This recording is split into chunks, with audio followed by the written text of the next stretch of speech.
हरे कृष्णा, राधे राधे। आज हम आपको इस वीडियो में बताएंगे आषाढ़ मास के गुप्त नवरात्रों की पूजा विधि क्या है, गुप्त नवरात्रि कब से कब तक है। तो देखिए, साल भर में जो है 4 बार नवरात्रि आते हैं। 2 बार प्रकट नवरात्रि होती हैं जो हमारे संपूर्ण भारत में बड़े धूमधाम के साथ मनाए जाते हैं, और 2 नवरात्रि गुप्त नवरात्रि होते हैं जो माघ मास में और आषाढ़ मास में आते हैं। गुप्त नवरात्रों में माता की पूजा आराधना एकदम गुप्त तरीके से की जाती है, मतलब कि हमें जो है किसी को बताना नहीं है, ठीक है। चुपचाप से आपको पूजा करनी है। अच्छा, अगर आपकी कोई मनोकामना है या आपके किसी कार्य में विघ्न बाधा आ रही है, आप कार्य पूर्ण करने की कोशिश करते हैं लेकिन वो नहीं हो पा रहा है, तो आपको क्या करना है, इन नवरात्रों में आपको माता की पूजा जरूर से करनी है। आप ये पूजा अपने घर के मंदिर में भी कर सकते हैं और अलग से चौकी लगाकर भी ये पूजा कर सकते हैं। अगर आप ये पूजा घर के मंदिर में कर रहे हैं तो मंदिर की अच्छे से साफ सफाई कर लें, कहीं पर भी कोई जाला नहीं होना चाहिए। फिर लाल या सफेद या फिर गुलाबी रंग का साफ कपड़ा आपको जो है नीचे बिछाना है। ये पूजा आप घर में किसी ऐसे स्थान पर करें जहाँ पर किसी बाहर के आने जाने वालों की नजर ना पड़े, क्योंकि गुप्त नवरात्रे हैं और माता की जो हमें पूजा करनी है ना, वो एकदम गुप्त रूप से करनी है। अच्छा, अगर आप गुप्त नवरात्रि का व्रत करते हैं या कोई नियम लेते हैं तो उसको जो है किसी के सामने भी आपको बोलना नहीं है, ठीक है। कुछ दिखावा नहीं करना है, कुछ भी बताना नहीं है। पूजा पाठ भी आपको जो है एकदम गुप्त तरीके से करनी है, किसी के सामने भी कोई प्रचार नहीं करना है। इसीलिए मैं आपसे बोल रही हूँ कि आप जो है घर में किसी ऐसे स्थान का चयन करें जहाँ पर जो है बाहर के आने जाने वाले लोगों की दृष्टि ना पड़े, क्योंकि ना ही कोई देखेगा, ना ही आपसे कोई पूछेगा, तो ना ही आप कुछ बताएंगे, ठीक है। तो यहाँ पर मैंने एक कटोरी में चावल लिए हैं और उसमें मैंने दीपक को विराजमान किया है। आप नीचे भी चावल का आसन लगा करके दीपक को विराजमान कर सकते हैं। अच्छा, आप दीप कलश या घट स्थापना भी कर सकते हैं। अच्छा, देखिए, माता की फोटो को विराजमान किया है और गणेश भगवान जी को विराजमान किया है। और अब सभी को दृष्टि स्नान करवा लेते हैं। अगर आपके यहाँ पर माता रानी का श्री विग्रह है या गणेश भगवान जी का श्री विग्रह है तो उनको आप पंचामृत या कच्चे दूध से स्नान जरूर से करवाएं। माता रानी को रोली से तिलक लगाएं। गणेश भगवान को भी आप जो है सिंदूर से, रोली से तिलक कर सकते हैं और हल्दी से तिलक जरूर से करें। अच्छा, इन गुप्त नवरात्रों में अगर आप जो है विधि पूर्वक पूजन करते हैं, व्रत करते हैं, माता रानी का कोई पाठ करते हैं या घर में ही आप जो है उनका नाम जाप करते हैं, तो जो है माता रानी अपने भक्तों से बहुत जल्दी प्रसन्न हो जाती है, भक्तों से रीझ जाती है, क्योंकि इन नवरात्रों में माता रानी अत्यधिक प्रसन्न मुद्रा में होती है। माता को लाल रंग अत्यधिक प्रिय है, तो माता रानी को लाल रंग की चुनर पहनाएं। और यहाँ पर मैं उनको थोड़ा सा इत्र लगा लेती हूँ। गणेश भगवान को भी इत्र लगाएंगे और गणेश भगवान को कलावा रूपी वस्त्र अर्पित करेंगे। अच्छा, देखिए, नवरात्रि हैं तो माता को जो है आपको कुछ सुहाग सामग्री जरूर से अर्पित करनी चाहिए। बाद में जो है आप प्रसाद रूप में इसको ग्रहण कर सकते हैं। तो ये सामग्री आप जो है 5 ले सकते हैं, 11, 21, अपनी सामर्थ्य के अनुसार आपको लेना है।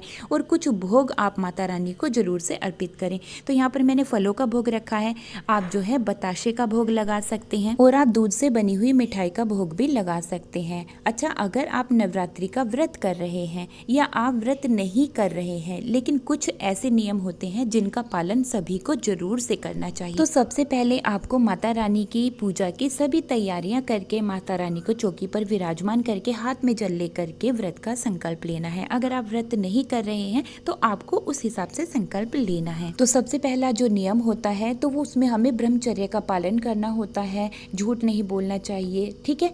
शब्द अपराध नहीं होना चाहिए, इसलिए जो है कम से कम बोलना चाहिए। किसी की निंदा चुगली नहीं करना चाहिए। अच्छा, पूर्ण रूप से जो है हमें शुद्ध सात्विक रहना चाहिए। मांस, मदिरा, अंडा, लहसुन, प्याज, इन चीजों का सेवन बिल्कुल भी नहीं करना चाहिए। घर में लड़ाई झगड़े, कलह कलेश का माहौल नहीं होना चाहिए, तभी पूजा का पूर्ण फल प्राप्त होता है। देखिए, पहले ना इन नवरात्रों की पूजा को हर कोई नहीं करता था, कोई कोई करता था, ठीक है। लेकिन अब तो ना सभी इन नवरात्रों के बारे में जानने लगे हैं और माता रानी की पूजन करने लगे हैं। तो अगर आप नियमों का पालन और पूजा पाठ अच्छी तरह से करते हैं, नियम के साथ करते हैं, तो आपकी सभी मनोकामनाएं शीघ्र पूरी हो जाती हैं। माता रानी को लाल रंग के पुष्प अत्यधिक प्रिय हैं, तो आप लाल गुलाब के फूल या गुड़हल के फूल फूल माता रानी को अर्पित करें और गणेश भगवान को पीले रंग के पुष्प अर्पित करें। अच्छा, आप जो है कमल गट्टे की माला भी माता रानी को अर्पित कर सकते हैं।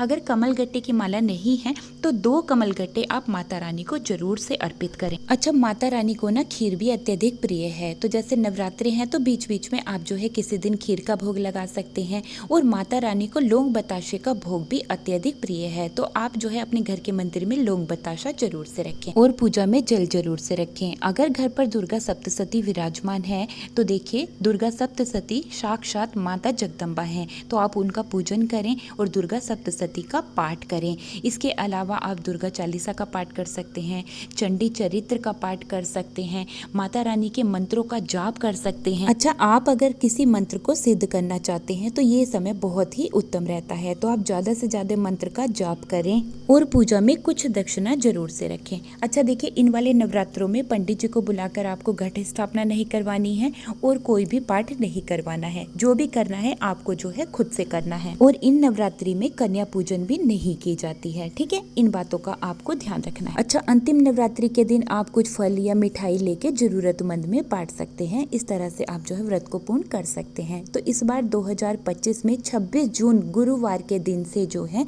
नवरात्रि शुरू हो रहे हैं, गुप्त नवरात्रि, और 4 जुलाई को 2025 दिन पड़ रहा है शुक्रवार का।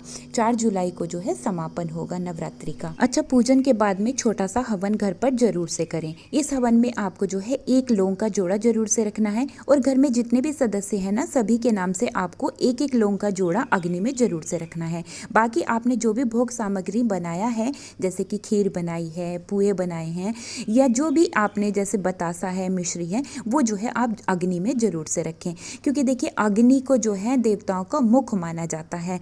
तो जो भी आप भोग सामग्री अग्नि में अर्पित करते हैं आहुति के रूप में, तो वो सभी देवी देवताओं को प्राप्त होता है और उससे जो है वो संतुष्ट हो जाते हैं और अपना आशीर्वाद हमें प्रदान करते हैं। अच्छा, पूजा हवन हो जाने के बाद में इस हवन सामग्री को आपको जो है पूरे घर में घुमाना है। इससे हमारे घर में जो भी नकारात्मक ऊर्जा है ना, वो सभी समाप्त हो जाएगी और सकारात्मक ऊर्जा बढ़ने लगेगी। देखिए, नवरात्रि के समय में माता की आरती कपूर और लौंग से करनी चाहिए, ये बहुत ही शुभ माना जाता है। अगर आप शीघ्र फल प्राप्त करना चाहते हैं तो आपको क्या करना है, सुबह के समय में तो पूजा करनी है, आपको रात्रि के समय में भी पूजा जरूर से करनी है। शाम या रात्रि के समय में पूजा करने से जो है अधिक लाभ प्राप्त होता है। नवरात्रों में रात्रि पूजा का विशेष महत्व है, तो इसलिए आप हो सके तो रात्रि के समय में माता रानी की पूजा करें और जो है उनका मंत्र जाप, नाम जाप अधिक से अधिक करें। देखिए, अगर धन से संबंधित आपको कोई परेशानी है तो रोज रात को आपको क्या करना है, एक समय पे ही करना है ये। जैसे कि आप अगर 9 बजे करते हैं तो 9 बजे, 12 बजे करेंगे तो 12 बजे, ठीक है। एक गुलाब लेना है, गुलाब का फूल लेना है, उसमें ना कपूर रखना है और माता रानी के सामने जलाना है, ठीक है। इससे जो भी धन से संबंधित परेशानियां हैं ना, वो दूर हो जाएंगी।